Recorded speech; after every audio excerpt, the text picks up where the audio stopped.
ఏపీలో భిన్న వాతావరణం కొనసాగుతోంది.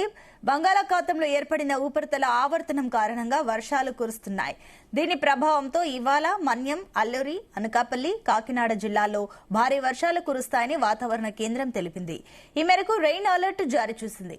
ఇలా ఉండగా ఉత్తర కోస్తాలో వర్షాలు పడుతుంటే దక్షిణ కోస్తాలో మాత్రం ఎండలు మండిపోతున్నాయి. ప్రకాశం, నెల్లూరు జిల్లాలో గరిష్ట ఉష్ణోగ్రతలు నమోదవుతున్నాయి. కొన్ని ప్రాంతాల్లో 38.8 డిగ్రీల గరిష్ట ఉష్ణోగ్రతలు నమోదవుతాయని వాతావరణ కేంద్రం హెచ్చరించింది.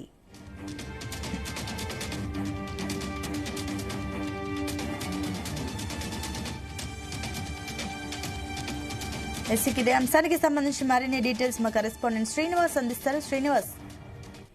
Thank you Sunita. గత కొద్ది రోజుల నుంచి ఏపీలో ఉపరితల ఆవర్తనాలతో పాటు ఆవర్తనాలు ఏర్పడటంతో భారీ వర్షాలు అయితే కురుస్తూ ఉన్నాయి. అయితే ఏపీలో భిన్న వాతావరణం మాత్రం కొనసాగుతూ ఉంది. బంగాళాఖాతంలో ఏర్పడినటువంటి ఉపరితల ఆవర్తనం కారణంగా రానున్న రోజుల్లో మరిన్ని వర్షాలు కురిసే అవకాశం ఉందంటూ కూడా ఇప్పటికే వాతావరణ శాఖ అయితే తెలియజేయడం జరిగింది. అయితే బంగాళాఖాతంలో ఏర్పడినటువంటి ఉపరితల ఆవర్తనం వల్ల ప్రధానంగా ఇవాళ మన్యం, అల్లూరి, కాకినాడ అలానే మరికొన్ని జిల్లాల్లో భారీ నుంచి అతి భారీ వర్షాలు కురిసే అవకాశం ఉందంటూ కూడా వాతావరణ శాఖ అయితే తెలియజేయడం జరిగింది.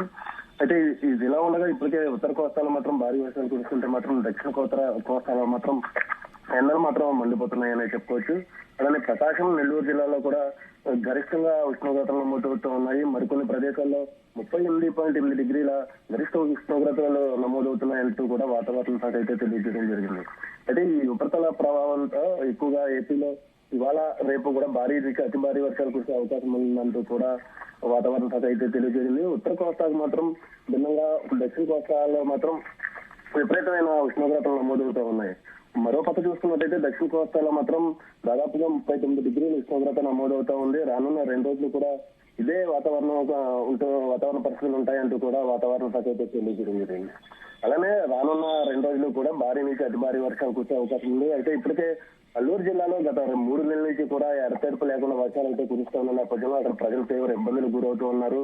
వారి ప్రాంతాలకు వెళ్లాలన్నా కూడా గంటల తరబడి అక్కడ వేసి చూడాల్సినటువంటి పరిస్థితి. ఎందుకంటే వర్షం కురిస్తే ఆ కొండ చర్యల నుంచి వాళ్ళ గ్రామాలకు వెళ్లాలంటే పూర్తిగా వర్ష ప్రభావంతో అక్కడ రోడ్లన్నీ కూడా జలమయం అవుతా ఉంటాయి. అలాంటి పరిస్థితుల్లో అక్కడ ఉన్నటువంటి ప్రజల సురక్షిత ప్రాంతాలకు రావాలంటూ కూడా ఇప్పటికే వాతావరణ శాఖతో పాటు అటు ఏపీ ప్రభుత్వం కూడా చర్యలు చేపట్టడం జరిగింది. ప్రధానంగా అల్లూరు జిల్లాలో కొండ చర్యలు ఎక్కువగా ఉంటాయి. వర్షాలు పడేటప్పుడు అవి జారిపడి అవి ఇళ్ల మీద పడతా ఉంటాయి. ఈ నేపథ్యంలో అక్కడ ఇల్లు కూడా పాక్షికంగా దెబ్బతిన్నట్టు ఇప్పటికే వాతావరణ శాఖ అయితే తెలియజేసింది. అలానే ఏపీ ప్రభుత్వం కూడా ఎప్పటికప్పుడు అలర్ట్లు జారీ చేస్తా ఉంది.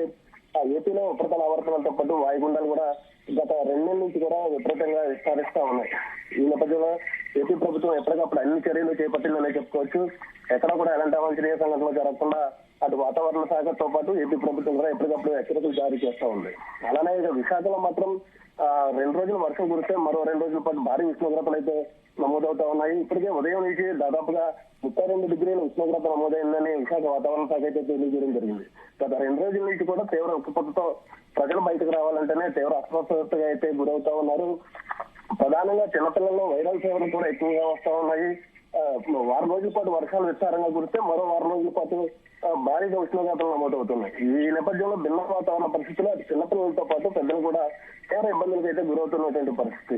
ఈ నేపథ్యంలో అటు ఆరోగ్య కేంద్రాల్లో కూడా ఎప్పటికప్పుడు మలేరియాతో పాటు టైఫాయిడ్ కూడా అన్ని మందులు సమకూర్చాలంటూ ఇప్పటికే వాతావరణ శాఖతో పాటు అటు ఏపీ ప్రభుత్వం కూడా సన్నాహాలు అయితే చేస్తా ఉన్నటువంటి పరిస్థితి. ఇక అనకాపల్లి జిల్లాలో చూసుకుంటే అనకాపల్లి జిల్లాలో కూడా భిన్న వాతావరణ పరిస్థితులు నెలకొంటున్నాయి. ఉపరితల ఆవర్తనం పడినప్పుడు మాత్రమే వర్షాలు కురుస్తా ఉన్నాయి. తర్వాత వెంటనే ఉష్ణోగ్రతల్లో చేంజ్ అవుతుంది. అక్కడ కూడా భారీగా ఉష్ణోగ్రతలు అయితే నమోదవుతా ఉన్నాయి. ఇక శ్రీకాకుళంలో చూసుకున్నట్టయితే అక్కడ సముద్రం కూడా కోటకు గురైంది. ఉపరితల ఆవర్తనాలు ఏర్పడినప్పుడు ప్రధానంగా శ్రీకాకుళం మీద ఈ ఎఫెక్ట్ ఎక్కువగా ఉంటుంది. ఈ ప్రభావంతో అక్కడ శ్రీకాకుళంలో కూడా భిన్న వాతావరణ పరిస్థితులు అక్కడ కూడా ప్రజలు తీవ్ర ఇబ్బందులకు అయితే గురవుతున్నారు. సునీత. Right, thank you.